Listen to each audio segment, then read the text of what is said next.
I'm very pleased to welcome Sophia Robson, who has an MSc in Building Conservation and recently gained accreditation with the Architects Accredited in Building Conservation scheme. Sophia works with a major London-based practice, Thomas Ford and Partners, it's probably up there, yes, and they are heavily involved in historic buildings all over the country. So Sophia is going to share with us some of the recent projects on which she has been engaged and talk about aspects of her work on historic buildings as a conservation architect.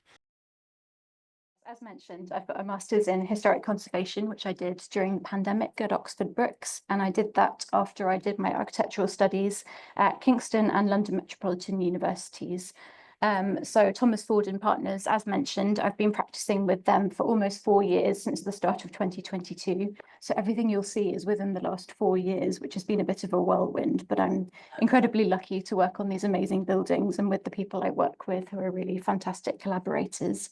These are, generally speaking, it's sort of a mix of museums, churches and monuments, I would say, around the country. I'm often sort of on a train or in the car traveling around.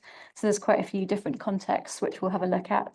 The work discussed has a bit of a repair focus, but our projects also encompass everything from alterations, additions, extensions, adaptation and reuse, the full spectrum of types of interventions we see with historic buildings. My special interests in particular, at-risk heritage, I would say. We work on a lot of that at Thomas Ford and Partners. I'm quite interested in urgent works, in particular ruins and also post-crisis recovery, and I'll explore all of those within the projects I'll talk about. I've tried to give it a bit of a thematic structure today rather than just sort of listing different projects. And so I've called it the needs of historic buildings because it's what ties together these projects are a number of common issues we come across and how we respond to them with repairs and alterations. I thought that was sort of the most interesting angle is what we're responding to essentially. Whatever we're doing, we're going where the need is, and that takes you to all sorts of interesting places, and it provides all sorts of interesting challenges as well. Really, no two projects are the same, and you're always learning. Between that and the traveling is what I love about this work, to be honest. So there's a bit of an overall structure. It is a bit of a whip through various projects. So if there's any questions at the end on particular details, I'm more than happy to go back and answer any specific questions about that.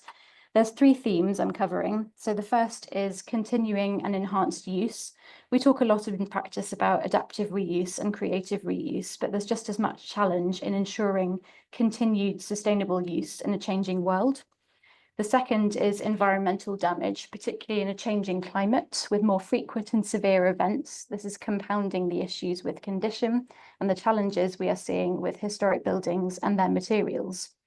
And lastly, my particular interest of at-risk heritage. This can encompass environmental degradation as above, but also deals with the effects of slow decay or sudden events. So just a note on funding. A lot of the work I'm involved with is the subject of heritage grants, either the National Lottery Heritage Fund or Heritage at Risk from Historic England, or often both. We're working with these every day. They have slightly different aims and outcomes, but they often converge. So for the uninitiated, the lottery is all about public benefit. It's about public access to and understanding of historic buildings.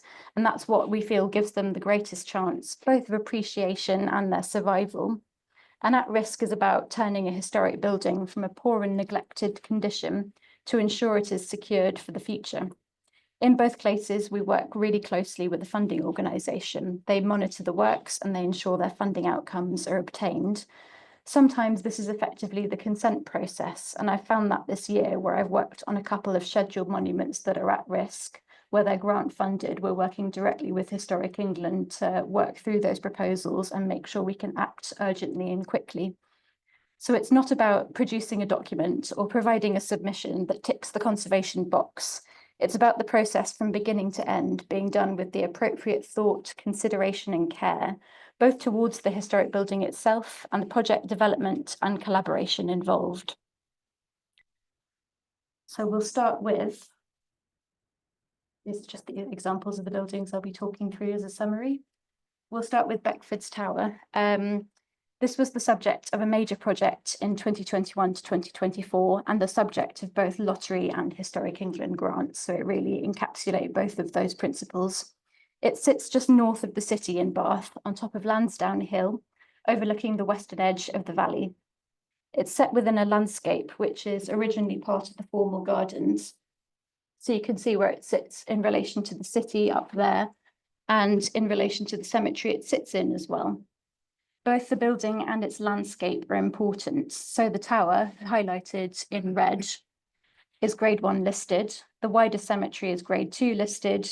It's all within the dually designated World Heritage City of Bath, which now has 2 World Heritage sites, and it's also within the Cotswold National Landscape. So it's sort of everything you can throw at us. It's every form of protection it has.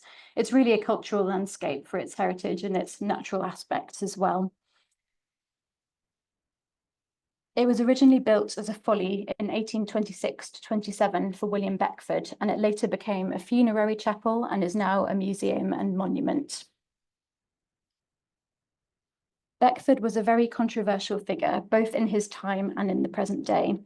He was the inheritor of multiple plantations on Jamaica at the height of the British Empire, and his family built up enormous, disproportionate wealth and privilege from this exploitation, which enabled him to build this tower. He'd built another tower prior to this, that within the complex at Fonthill Abbey, some years earlier, and that was plagued by repeated collapse during construction and was later almost completely demolished with a few remains. After this episode, he moved to Bath, into a house on Lansdowne Crescent to the north of the city, and he bought up an uphill stretch of land leading up the hill, culminating in this tower at the top, to which he would travel daily on horseback to read, study, and admire his collections, essentially. So this is the late 1820s where he's doing that, and he died around 20 years after the construction of the tower. After a brief stint as a pub garden, it was sold to the diocese, who adapted it to become a funerary chapel with the surrounding landscape a cemetery. These views by Willis Maddox were produced in the 1840s, around the time of his death, and capture the grandeur of the interior and the objects and collections which were held within it. Not many of those interiors look now as they did then from later use and adaptation, but this gives you an impression of how it once was. There were several phases of alteration and repair, including in the 1840s, 1880s, 1930s, 1970s, and 2000s, all of which preceded the latest project, which took place from 2021 to 2024. The Bath Preservation Trust have owned and cared for the tower since the 1970s, bringing it back from ruin to be used and understood into the 21st century. So those phases of alterations that I mentioned, they can be considered generational projects. That's about the timelines we're looking at. And it reflects the cycles of repair necessary for a historic building in an exposed location, which we will come to. But the approach to the reality of Beckford's life, wealth, and the origins of this place can also be considered generationally. Before we started the project, the difficult legacy of William Beckford was not as apparent as it is now at the site. The story was not fully legible, the original landscape obscured, and the building was deteriorated and leaking from the top, warranting its inclusion on Historic England's at-risk register in 2019. Some interiors, however, were relatively intact, if damaged, such as the belvedere and the stair, although the museum rooms were much altered. The project was named Our Tower rather than Beckford's Tower. It's becoming Our Tower, with the vision to open it up for a wider and diverse audience, seeking to tell the story fully, honestly, and without omission. The project therefore continued its use as a museum and landscape, but one that is far greater understood and accessible.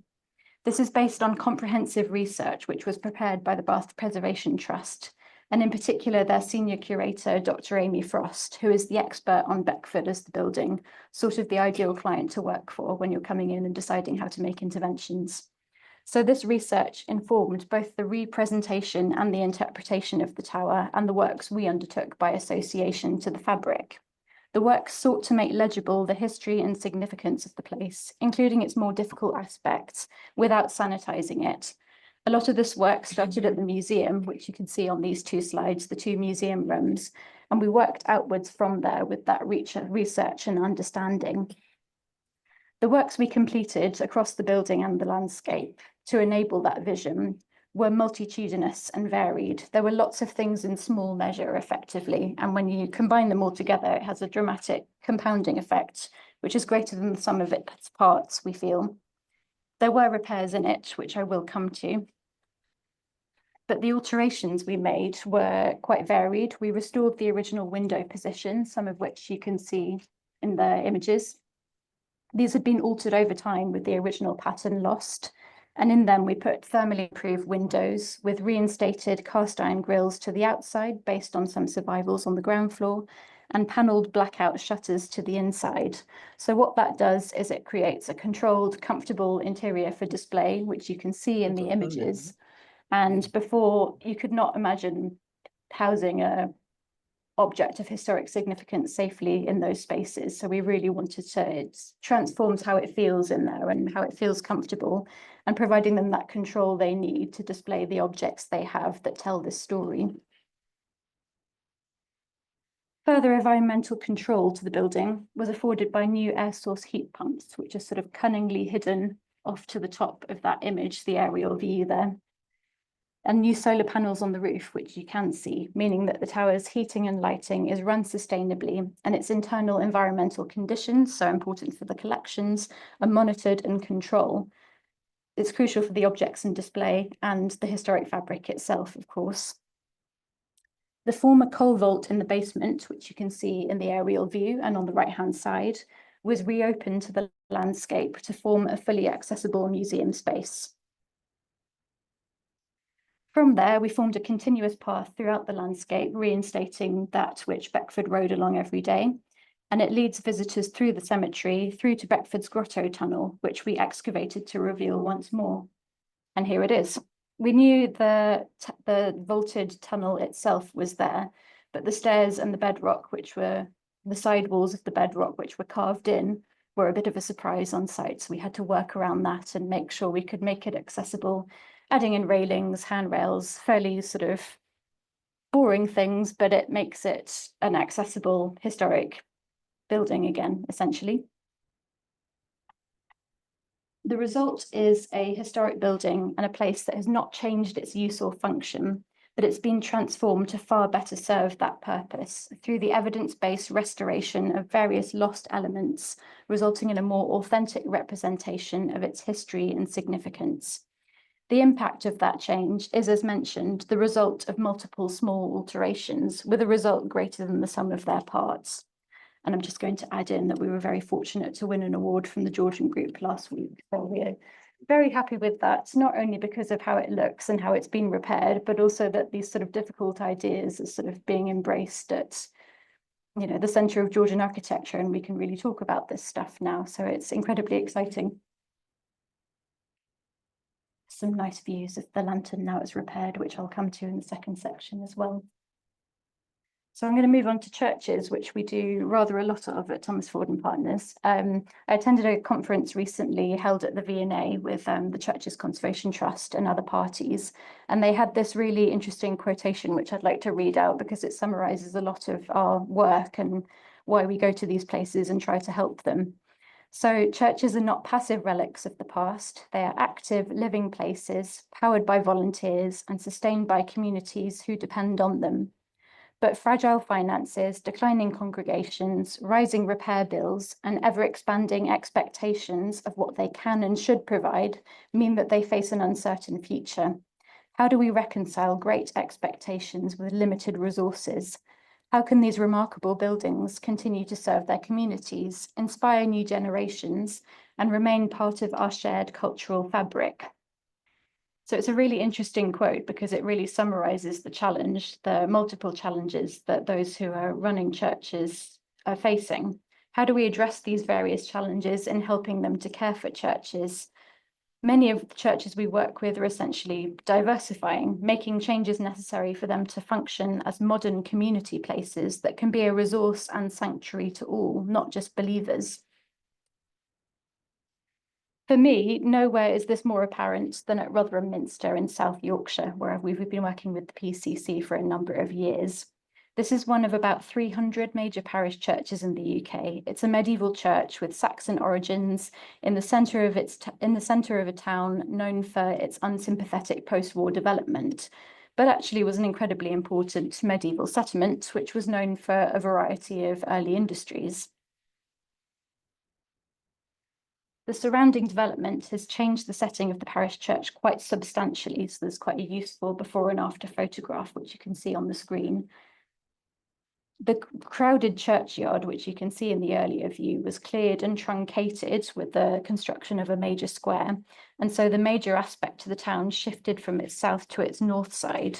It demonstrates that the church has more or less externally remained static, but almost everything has changed around it. Our work began there with a conservation management plan. So for the uninitiated, this is the document that sets out the full history of a place, its significance, risks to and opportunities for that significance, and it provides a set of resultant conservation policies to be followed. The associated research helped us understand the very specific chronology, not only of the development of the medieval church and its fabric, which we can see on this phasing plan, with the footprint of the Norman church shown, but also the extensive post-medieval liturgical change following the dissolution of the monasteries. And you can see just how much the fittings and fixtures have changed when we compare these images. On the left, you've got an early 19th century view, which has galleries throughout the church and box pews, neither of which are no longer there. The central view shows the church prior to Gilbert Scott's 1870 restorations, and you can imagine he was very busy. You can see the fixtures and fittings in entirely different places. Screens have been moved around, the organ's in a different location, and there's been restoration of the fabric as well.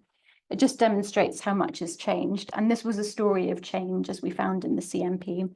Worship has evolved extensively throughout the 1,000-year history of the site. And essentially what survives is a partial legacy of various phases of different liturgical arrangements and fittings. The research and the CMP formed the basis of a planned comprehensive reordering scheme, wherein reordering refers to essentially the fit out of the church and arrangements of various elements and uses of space. Several options have been explored at an early stage, ranging from the full spectrum of considerations. It's an overall scheme with several major measures, which are common to many church reorderings, considering the need to diversify, welcome more people in, and operate better and more sustainably. So just to sort of summarize some of the themes, is a need to provide inclusive access and circulation throughout. So it's things like ramps proposed to access the east end, accessible toilets, and a more flexible layout. More accommodation is needed for choir rehearsal and meetings, with mezzanines and screenings to the north transept and south chapel. There are some already there. We propose to rationalise it with respect to significance. Returning major liturgical fittings to historic locations, which would better suit worship, circulation, and in fact their setting within the church. So this includes the significant Schnetzler organ, which you can see in the centre of this image, the pulpit, and the font. And lastly, it's about more sustainable heating and energy use, including underfloor heating and exploring options for the most suitable heat source, including photovoltaic panels to roofs. This is a major programme of works rooted in the absolute needs of the Minster, who are invaluable to their community and go above and beyond to support them. They are also custodians of a highly significant Grade 1 listed building, and these are two very challenging roles to balance. By grounding the proposals in the detailed research involved in the CMP, we understand just how much has changed within the church interior, particularly in the last several centuries. These were all largely liturgical changes, and for churches such as Rotherham Minster to survive into the 21st century and be adequately used, they need to diversify and be able to operate sustainably. So, to a cathedral, and a particularly interesting one in Rochester in Kent for a number of reasons. Firstly, it's the second oldest cathedral in England after its esteemed neighbour Canterbury, and the two have a very long association.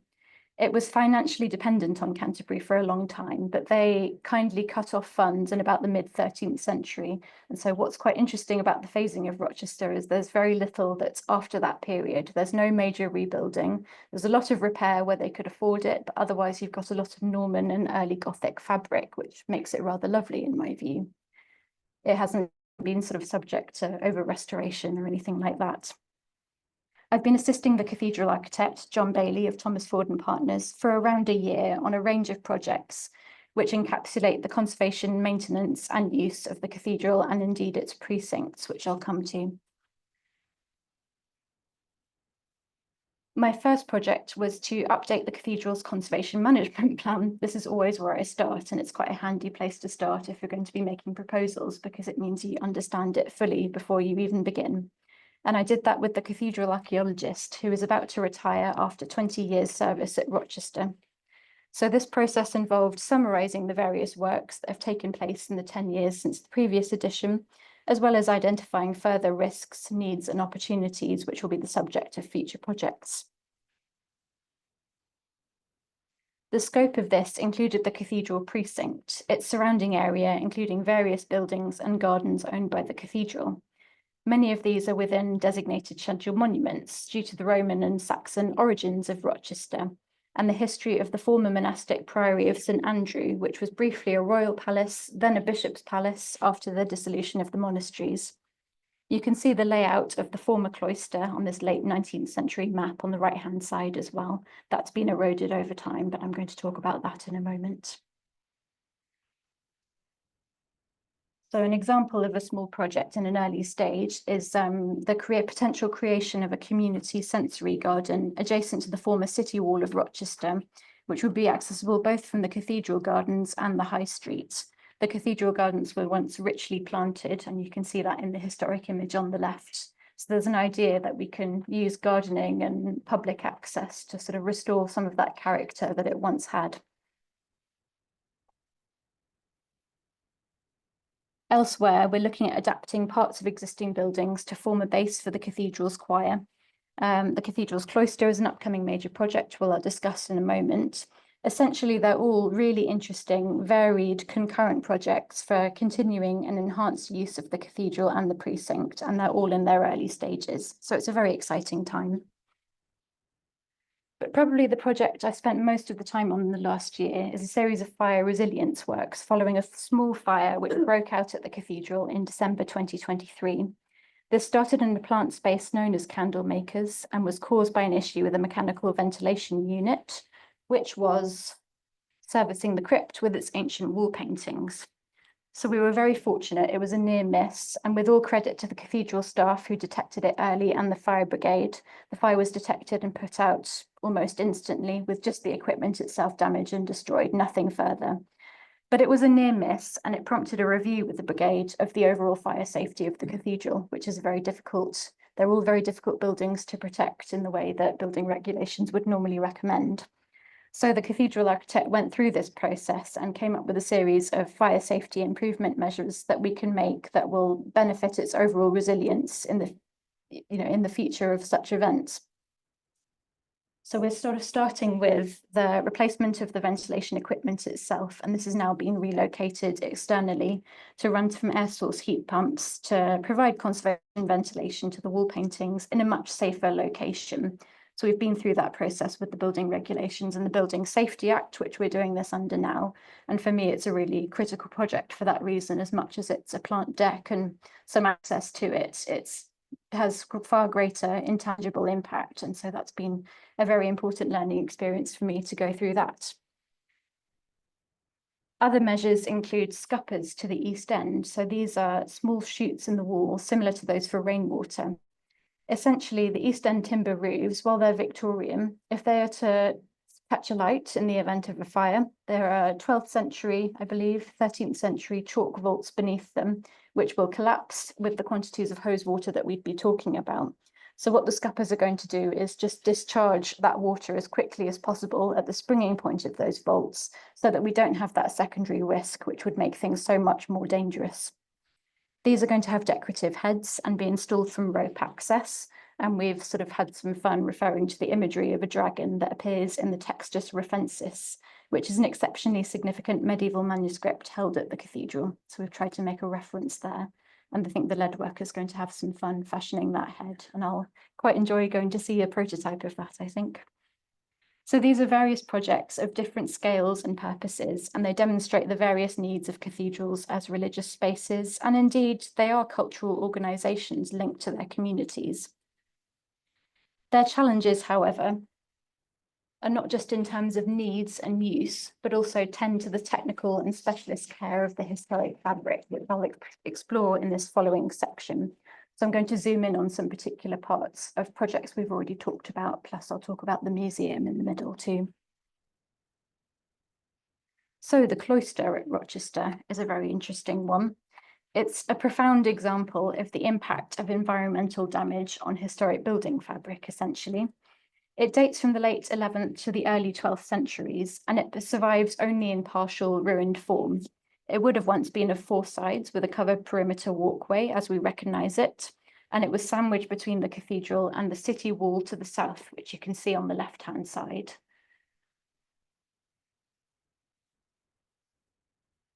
After the dissolution and the use as a royal palace, the roof canopies and any inner arcading were lost, along with eventually the western side with archaeological remains surviving below ground. You can see in the middle of this map, there's a house for a prebendal canon, was built at a diagonal angle in the centre of the garth in the early 19th century. This did cover up quite a lot of the surviving cloister fabric, but also sheltered it from the prevailing wind and weather. That was demolished in the 1930s by the Friends of Rochester Cathedral, who set about restoring the cloister for public appreciation. This is how it looks now. So you can see already between the John Buckler painting on the previous slide and how we see now that there's been quite a bit of deterioration. There's a lot of decorative stonework on the eastern side. So we can see the chapter house on the left-hand side there, which survives in terms of its standing remains. And we've also got the freighter doorway, which sits within, it was carved into the Roman city wall on the south side, and we've got a lavatory and vault behind it. So there's some exceptionally significant fabric that's surviving. But it's in deteriorating condition. So the changing climate in the ensuing century and the loss of any structure on the west side of the cloister, or indeed that prebendal house, or any form of protection, it's meant we've got a long-term gradual deterioration of the decorative fabric, with a lot of loss of sculptural detail from the associated environmental damage. So driving winds of rain have required several cycles of repair that have happened already. So I spoke about the 1930s. It was done again in the 1980s with major repairs and recording of the fabric as well, carried out on both occasions. So now we're around 50 years away from that, and further repair is necessary. 50-year cycles are, however, a bit less frequent than is really needed with this level of exposure and the rates of decay we're seeing. And the fact is that the cost of these major repairs are quite significant for the cathedral. Therefore, while we're planning a full programme of repairs and consolidation to the stonework, of course, we also need to protect this highly significant historic fabric to slow that rate of decay and prevent further losses. So in discussion with the various statutory consultees, so that includes the Fabric Advisory Committee, the Cathedral's Fabric Commission for England, Historic England and other bodies, it has been broadly agreed that some type of apprentice is needed. So apprentice can, in terms of its form, it can almost be anything. It can be a very shallow projection to provide a little protection, or it could even extend to a full width canopy. We're in the early stages of deciding how deep that needs to be at the moment, considering the impact on the setting, but we may look to just extend it enough to provide sufficient protection to the upper decoration that you can see in these images. The repairs themselves will involve a lot of surface consolidation, so using nanolime on friable cornstone, which we've already trialled on the chapter house and has been successful. So that will help arrest the surface in the state it's in at the moment. There are particular areas, you can see a sculptural tympanum there, decorative capitals, and also the grey marble shafts we believe are Tournai. So we will need the work of specialist conservators to really help arrest that decay and maintain as much decorative detail as possible. There are also a few tile repairs dating from the 1930s, And you might be able to make out on some of these images some areas of pinkish reddish stone, which is evidence of previous fires in the 12th century. So we'd be looking to sort of maintain that as well, because that's so much of a part of the story of the cloister. Other repairs will include removal of invasive vegetation, grouting of the city wall in particular, which is much adapted and not in brilliant condition in places, and work to the wall heads to ensure they're stable and can resist weathering. Elsewhere, the previous porch to the cathedral will be constructed with a larger footprint to enable inclusive access and reinstate some environmental protection to the interior of the cathedral itself. That's the door on the left-hand side where you can see the previous one has gone, and we need a larger one to reinstate that protection, but also allow people in wheelchairs and the volume of people who do come through the cathedral to pass through into the cloister. The ruined chapter house, which you can just about see the inside of on the right-hand side, that will be adapted to an accessible garden, again for public appreciation and use, with a new timber staircase leading up to the chapter room. We're in the early stages of application to the National Lottery Heritage Fund, but it's a good project in terms of providing protection and public access to this space and making sure it's going to last for future generations. So there's also, this is a good case study for how you deal with environmental degradation in the exterior to historic fabric, but it's also a critical issue for historic interiors. And that's what we'll cover at the V&A South Court Gallery. So under these walls and the scaffold, which is now down, there's a little known concealed major historic interior hidden behind layers of plasterboard, which have been installed from the 1940s. There are a lot of temporary exhibitions held in this space, and so a lot of people pass through without knowing what lies beneath. And what lies beneath is this. It's the South Court, one of the galleries within the museum's historic Northeast Quarter. It was constructed in 1860 to 61 by a military engineer and architect, Captain Francis Folk, who designed the structure and fabric with the extensive decoration by Godfrey Sykes. So actually quite a lot of this survives, and you'll see some of the evidence of that shortly. This decoration included painted canvas applied to the wall, mosaic figures of notable artisans, decorative plaster with gilded details, and decorative patterns painted on the ironwork trusses, with everyone having a different pattern. It's incredibly ornate. Above that, we were replacing the roof glazing overhead. So this and a neighbouring gallery had really historic glazed roofs, but they have been replaced over time and had a really long history of water ingress, which was not localised. It was just absolutely everywhere. So in putting in a new glazed roof, it would improve the thermal performance, stop the leaks, and also prevent the solar damage, which you can see has affected some of that exposed historic fabric, which is now concealed, but it was open to the elements for quite a long time. But there was a risk in re-roofing, because while we'd have a large temporary roof overhead, which would keep out the rain and the sun, it was the concern of environmental shock. So a sudden change in temperature or humidity could make that already degraded fabric worse.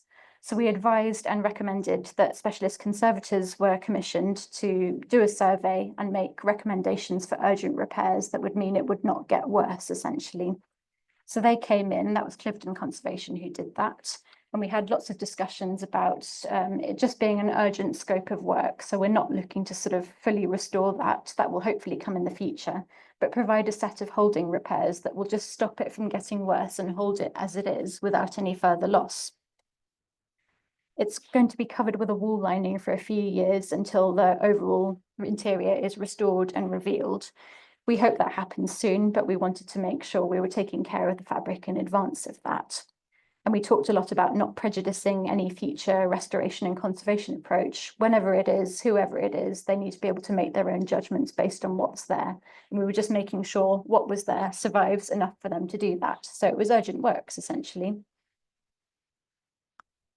We did, however, want to understand the existing as much as we could. So we knew we wouldn't be able to study this for a while as well. So part of that scope, along with the conservators' work, was we asked for opening up works to be carried out, and we could see just how much survived.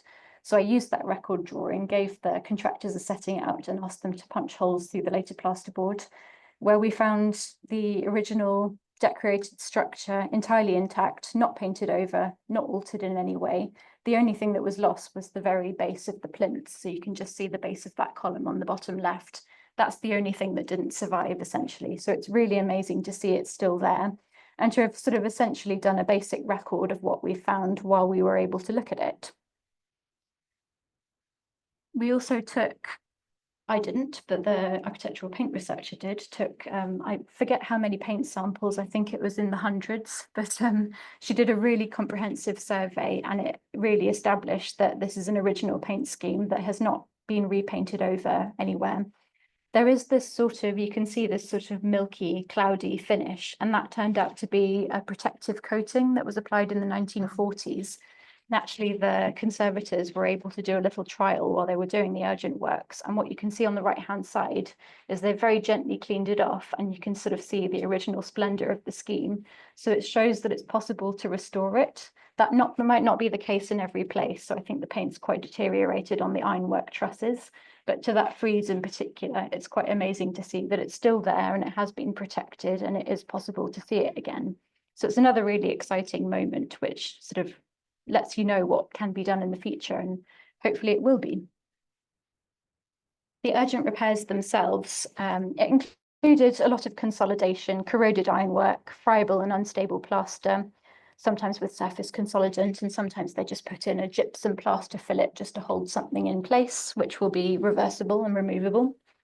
There was a lot of loose mariflage painted canvas and also loose paint flakes, and they tried to fix them in place as much as possible, which is an incredibly precise operation, and that's what you can see the conservator on the left doing. It was quite amazing to watch and made me a little stressed to see it, but it was a really amazing thing they did, because they were just trying to hold the decoration so it didn't flake off further. Because it's not just the re-roofing where that could happen. If it's behind a lining for a few years, there's a risk that anything loose can just drop.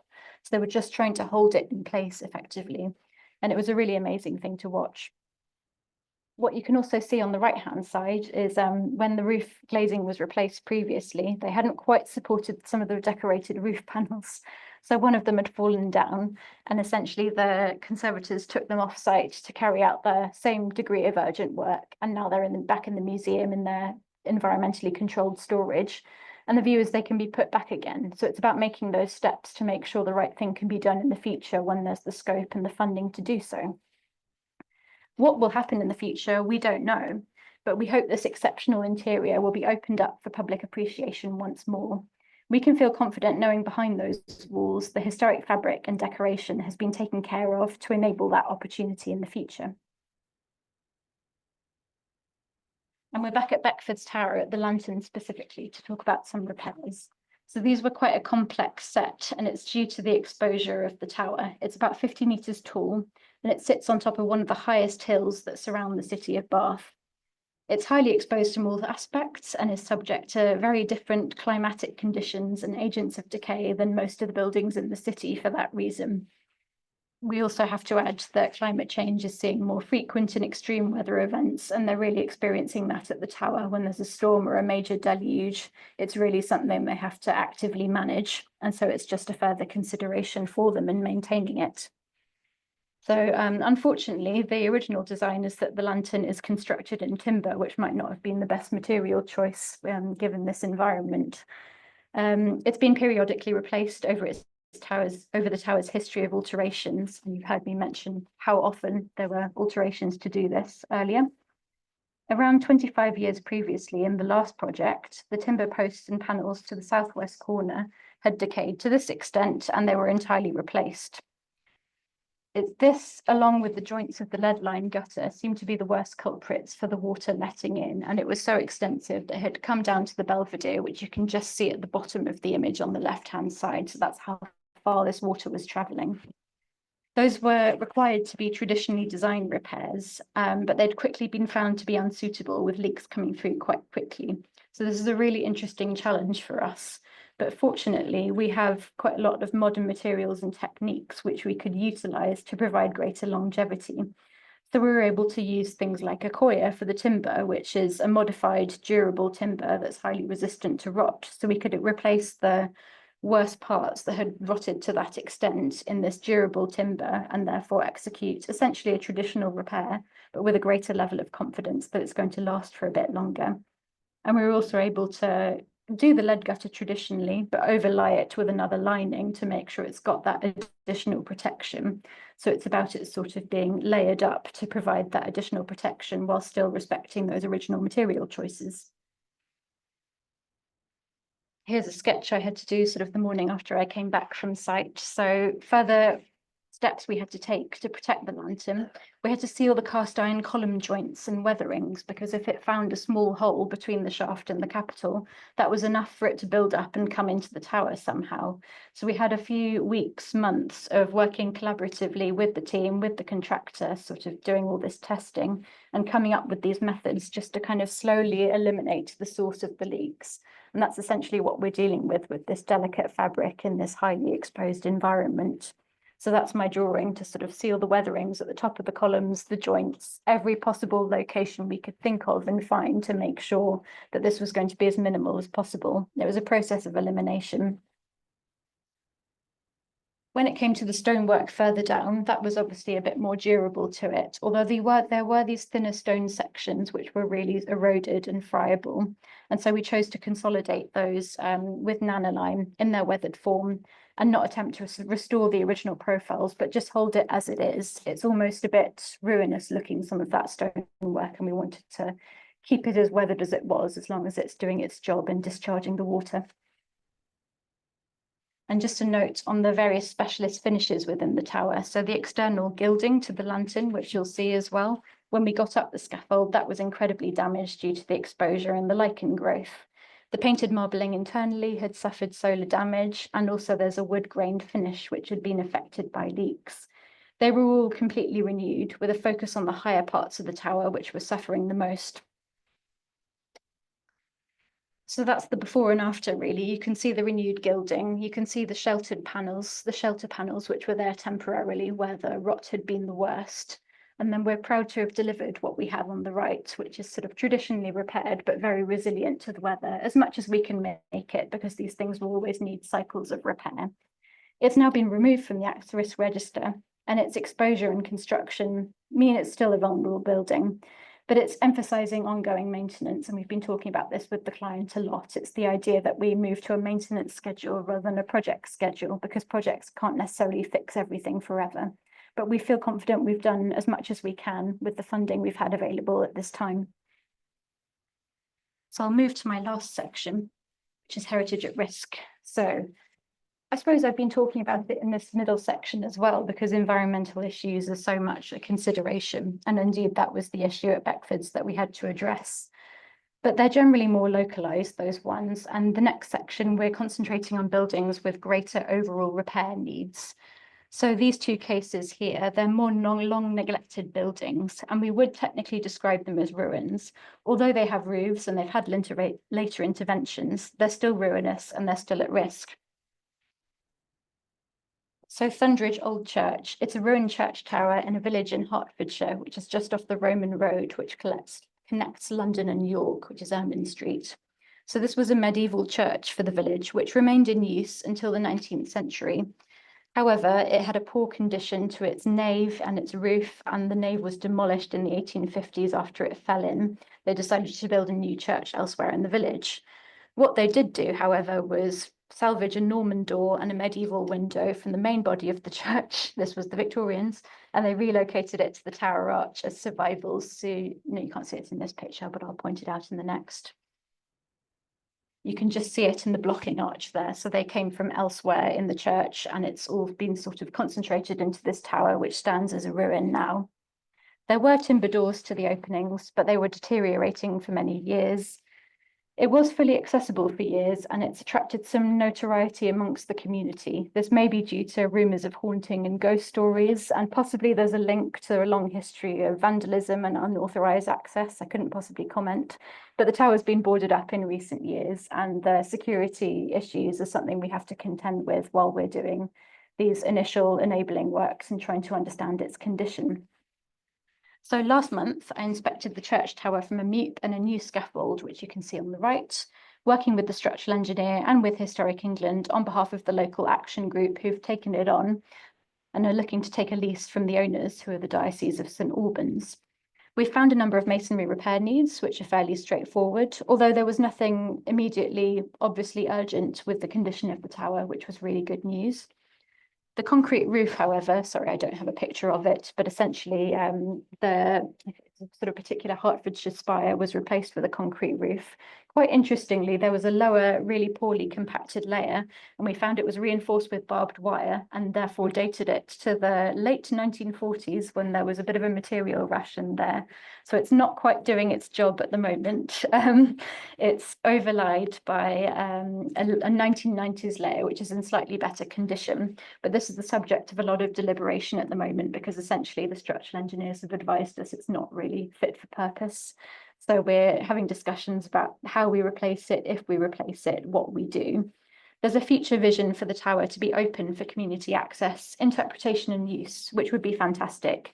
And we would love to be able to conserve it as an accessible and weatherproof ruin, essentially. And then the next one is Charing Palace Great Hall. So this was an Archbishop's Palace in Charing in Kent, not too far from Canterbury, on the road from London to there. Charing's a medieval village, and the former site of the palace, it was a farmstead that was adapted from the ruins after the dissolution of the monasteries. So you can see the overall site there. It's still sort of largely composed of ruins, but in recent years, the Spitalfields Trust have been adapting these into dwellings, and they're the present owners and custodians of the site for whom we carried out a set of urgent repairs funded by Historic England. Just to note that the Great Hall was adapted to an agricultural barn and its timber roof was replaced in the early 18th century. We can just about see there. The principal issue we were dealing with the Great Hall was the unfortunate structural behaviour of the roof, which was pushing out the north and south walls with a substantial lean on the north wall. This is not helped by the loss over time of the historic buttresses, which would have been positioned around the perimeter of the hall. And for various reasons in its post-medieval life, we can't quite work out why they've been taken away, but it seems to have not been a good idea. So that there's a propping scaffold there against the north wall, which you can see at the top. And that's been there since about 2017 to support the wall, which is, I think, out of plan by about ½ metre, which is a little concerning. We've applied for consents to reinstate these buttresses and remove the temporary works. And we also need a new central one, which was never there, but is structurally required. So we tried to mark that out in red brick, where you've got flint and Kentish ragstone elsewhere, which you can see around the palace. So it's based on a surviving precedent that is nearby. You can probably just about see on the right-hand side of each image, but on the south side, there was an area of rebuilt brick facework, which was detaching from the wall, masonry dropping and threatening collapse. So we rebuilt that quite urgently and restrained the timber roof to resist further movement. There was quite extensive ivy growth on the east side with local consolidation to the scars of the former buttresses. Similar work was done on the west side, and we provided support to the projecting timber canopies to the centre that you can see. So those were the masonry repairs, but the main work was concentrated on the roof just to stop it from causing further issues to the masonry, which is, to a greater degree of significance, really. So to the north and south ends, we restored support with the collapsing south end restrained by diagonal steel ties. The existing technically lead-lined gutter was not being particularly helpful to the valley beam. It was sort of sagging in the wrong places and piercing through at points. So we constructed a new lead-lined gutter over the top just to prevent further decay to the timber structure and make sure it doesn't deteriorate further. So just to note that these masonry and timber repairs were all done over the winter, over about the course of 4 months, I would say, with an impending deadline of the end of the financial year for the available grant funds. So if there's any conservation architects in the room, you sort of understand what a challenge that is. It was immensely challenging, sort of working from November to March on a series of lime mortar repairs, which famously doesn't like frost. For ecology as well, we had rather a lot of pigeons, and the bats were starting to wake up in February, so that was something we had to work around. And we generally had a short timeline in which we had to clear rubble on the ground, which you can see a before and after there. Make the decisions, identify the issues at hand, construct scaffolds, procure materials, and carry out the urgent repairs. But we did it.